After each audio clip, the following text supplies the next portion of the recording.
SL itu punya sifat penembus. Jadi kalau Bapak Ibu bertani itu biasanya menggunakan pupuk kimia.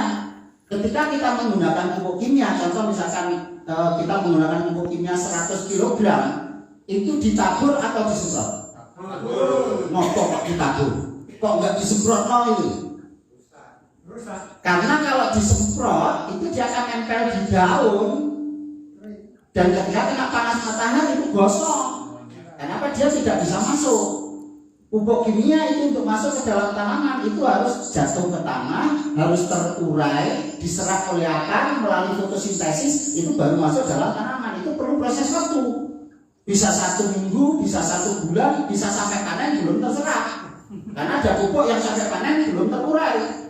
Nah, dalam proses penguraian tadi ada yang mengendap, ada yang larut, ada yang menguap, ada yang tidak terurai. Itu 70%-nya hilang.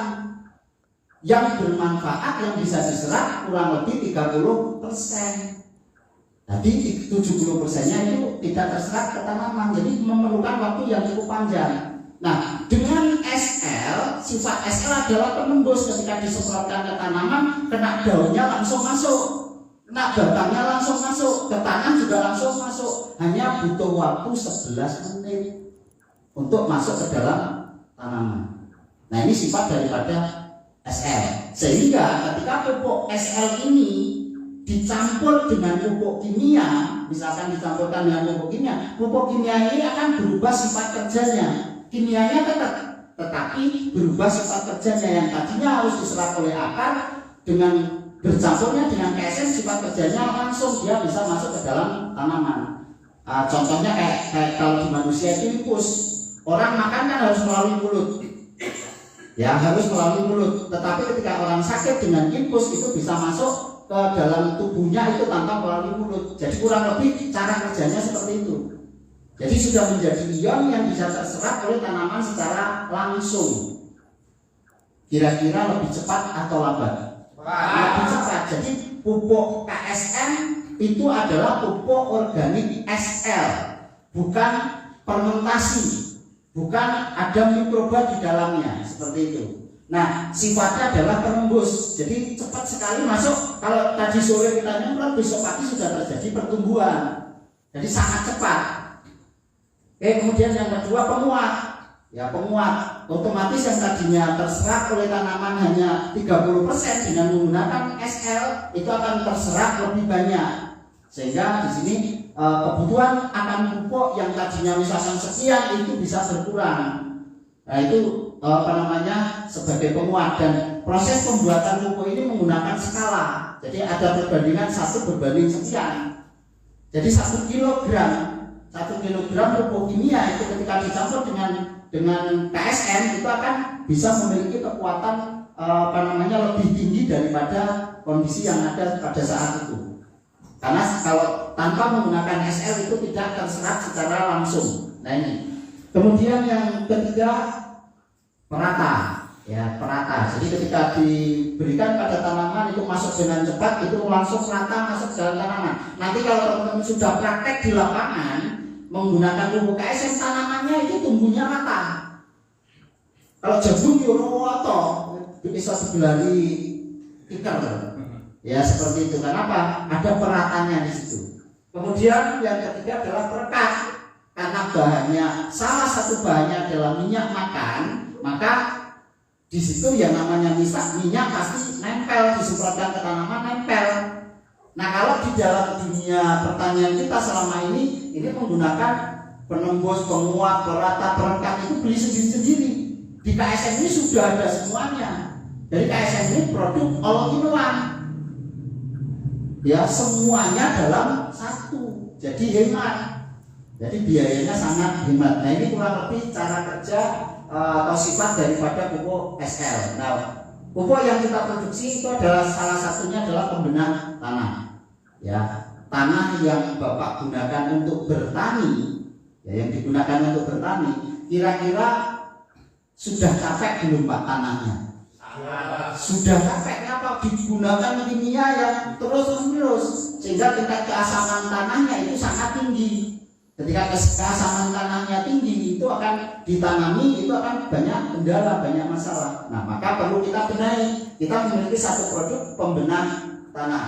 Nah, kegunaannya untuk menaikkan pH tanah, untuk menggugurkan tanah, untuk merangsang pertumbuhan akar. Ya, tanaman itu kuncinya nomor satu pada akar. Kalau akarnya sempurna, akarnya normal, itu pasti tumbuhannya akan tumbuh normal. Nah, kita di pembenah tanah ini konsentrasi untuk merangsang pertumbuhan akar. Nah, kebutuhannya untuk 1/4 hektar, ya kalau Bapak Ibu 1/4 hektar itu membutuhkan 2 liter pembenah tanah sebagai pupuk dasar. Jadi proses ketika penggunaannya, ini cara penggunaannya, diadoni dulu 1 liter pembenah tanah dicampur dengan NPK, karena di KSN juga mengeluarkan NPK cair 1 botol itu kurang setengah liter, jadi 1 liter pembenah tanah ditambah dengan 1 botol NPK ditambah air secukupnya, ya secukupnya, bisa 10 liter, bisa 20 liter, itu untuk 1 liternya. Kebutuhannya dalam 1/4 hektar itu 2 liter. Jadi kalau penggunaan yang baik untuk pupuk dasar sebaiknya sebetulnya 2 kali sebelum tanam. Pada saat dibajak pertama itu disemprot, ini adonan ini disemprotkan, dihabiskan, diratakan untuk lahan 1/4 hektar. Mau dijadikan 1 tank, 2 tank, 3 tank, terserah dengan nyemprotnya dibuat sepuyernya, diboroskan supaya tanahnya basah.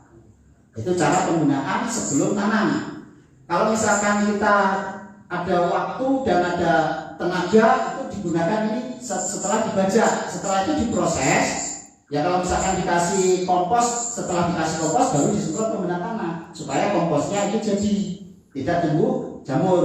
Nah setelah diproses sudah jadi, lahan sudah jadi, siap ditanam, disemprot lagi sama 1 liter pembenah tanah ditambah 1 botol NPK ditambah air secukupnya, disemprotkan rata ke lahan 1/4 hektar. Tapi kalau 2 kali tadi kita, waduh Pak repot, nggak sempet, ya sekali juga nggak apa-apa. Tapi yang penting kebutuhannya dicukupi. 2 liter itu disemprotkan 1 kali nggak apa-apa setelah lahan sudah jadi. Nah itu cara penggunaan pembenah tanah. Nanti ketika tanah jenengan sudah semprot pembenah tanah, ditanami tanaman apapun itu tumbuhnya cepat, perakarannya cepat sekali. Nanti sama boleh cek kalau sudah ditanam misalkan singkong 5 hari atau seminggu sama bongkar. Dibongkar akarnya, nanti dibandingkan dengan tanamannya yang menggunakan pupuk kimia dengan yang menggunakan KSM, nanti dilihat akarnya perbedaannya seperti apa. Nah seperti itu. Nah ini cara penggunaan untuk pembenah tanah dan kebutuhannya. Oke, berikutnya ini ada pupuk pemicu pertumbuhan. Jadi untuk memicu pertumbuhan dan pembuahan, karena di KSM ini bahan-bahan yang kita gunakan untuk membuat pupuk ini kandungan kalsiumnya sangat tinggi, ya sehingga untuk pembuahan juga sangat bagus. Jadi kita sudah tidak lagi menggunakan perangsang-perangsang buah, di dalam sini sudah dilengkapi dengan semuanya. Nah sama dengan pemicu pertumbuhan, cara penggunaannya, kebutuhannya 1/4 hektar itu 1 liter sampai panen. Nah cara penggunaannya 1 liter pemicu pertumbuhan ditambah dengan 1 botol NPK ditambahi air 20 liter itu jadi adonan. Jadi adonannya kurang lebih 21 liter, kurang lebihnya. Bisa sampai 25 boleh, ya kurang dari 20 boleh. Enggak usah terlalu saklek ya di situ ya. Jangan terlalu harus seperti itu gitu enggak. Nah kurang lebih standarnya ini. Jadi adonan kurang lebih 20 sampai 25 liter. Itu sebaiknya diwadahi degen tertutup. Cari degen yang besar, masukkan semua di situ karena ini tidak digunakan sekaligus. Nah, cara penggunaannya setelah diadoni ya untuk tanaman sayur-sayuran. Karena kita menanam sayur-sayuran. Kalau untuk tanaman sayur-sayuran itu 1 gelas, setengah gelas sampai 1 gelas untuk 1 tank dari adonan. Jangan banyak-banyak, ini memang kayak kelihatannya cuma kayak air putih. Tetapi itu dampaknya ketika kelebihan dosisnya itu sangat mengganggu pertumbuhan tanaman. Kenapa? Kebutuhan tanaman hanya sedikit. Karena kita adalah konsepnya penembus tadi, maka ketika diberikan itu langsung semuanya masuk. Jadi jangan banyak-banyak. Jadi sedikit sekali. Coba bayangkan kalau ini jadi 20 liter, sekali penggunaan cuma setengah liter. Setengah gelas. Wah, jadi pirang tank, Pak. 160 tank. Nah, untuk sayur-sayuran setengah gelas sampai 1 gelas. Kalau cabai, ya khusus cabai itu kebutuhannya sangat sedikit. Sebaiknya setengah gelas saja cabai. Ya kalau terong, kemudian tomat itu 1 gelas masih cukup bagus. Nah ini cara penggunaan untuk sayur-sayuran. Disemprotkan sebaiknya 3 hari sekali. Kenapa? Di KSM ini dengan produk SL itu kebutuhannya sedikit, tetapi rutinitas itu yang dibutuhkan. Jadi daripada memberikan sekaligus banyak tetapi jarang-jarang, lebih baik sedikit tapi sering. Itu cara penggunaan untuk sayur-sayuran. Kemudian untuk tanaman pangan, untuk padi, jagung, singkong, itu sama cara ngadoninya sama. Penggunaannya ketika masih kecil itu bisa 1 gelas. Masih kecil baru misalkan jagung baru umur 5 hari, itu 1 gelas untuk 1 tank disemprotkan. Nanti bertahap naik bisa setengah liter. Nanti kalau sudah tinggi, sudah agak besar, itu 1 liter untuk 1 tank. Nah disemprotkan bisa 10 hari sekali untuk tanaman pangan.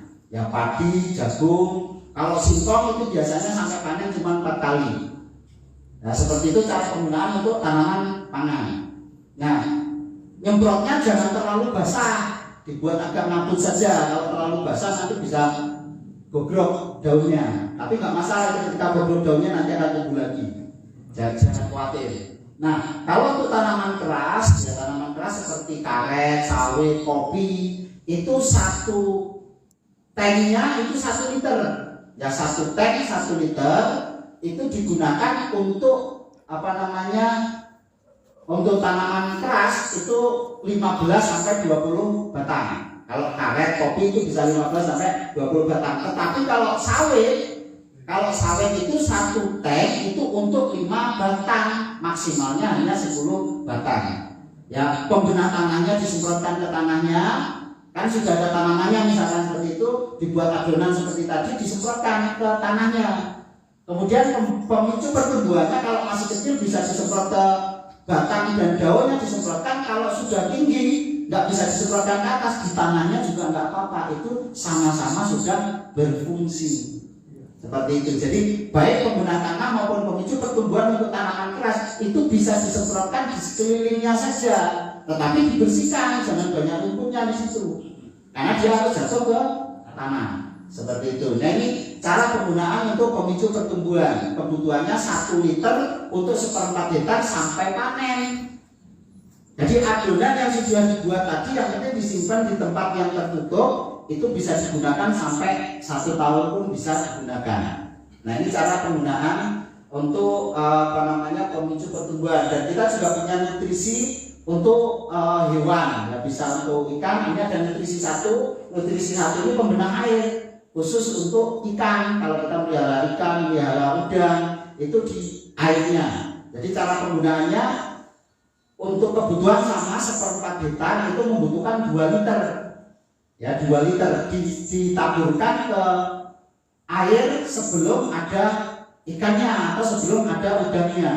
Kebutuhannya 1/4 hektar 2 liter. Langsung ditaburkan saja secara merata. Nah ini untuk nutrisi 1 pembenah air. Oke, kebutuhannya sama dengan di pertanian, aplikasinya seperti yang kami jelaskan. Kemudian ini ada nutrisi 2. Nutrisi 2 ini untuk hewan, ya bisa untuk ikan, bisa untuk udang, bisa untuk sapi, bisa untuk kambing dan sebagainya. Cara penggunaannya diadoni dulu. 1 liter nutrisi dicampur dengan 20 liter air. Jadi 1 liter campur dengan 20 liter air masukkan ke tigen. Nah nanti digunakan 1 gelas adonan itu dicampur dengan 10 sampai 15 liter air.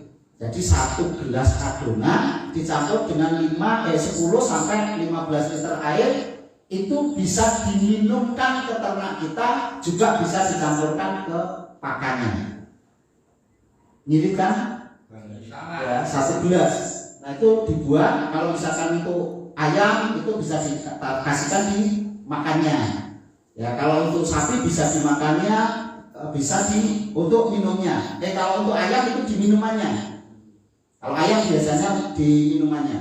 Nah itu nggak harus setiap hari, bisa 3 hari sekali, bisa seminggu sekali, sama kayak di tanaman, nggak harus diberikan setiap hari. Ya kemarin ada salah satu mitra kita yang ternak bebek, ya ternak bebek itu minumannya dikasih nutrisi 2 ini, itu hasilnya luar biasa. Ya hasilnya luar biasa, telurnya naik itu. Nah kemarin di Basecamp dikirimi 2 karpet ya. Terima kasih untuk Mas Edi, ya Mas Edi yang sudah ternak bebek, hasilnya luar biasa. Oke, nah ini bagaimana cara mendapatkan pupuknya?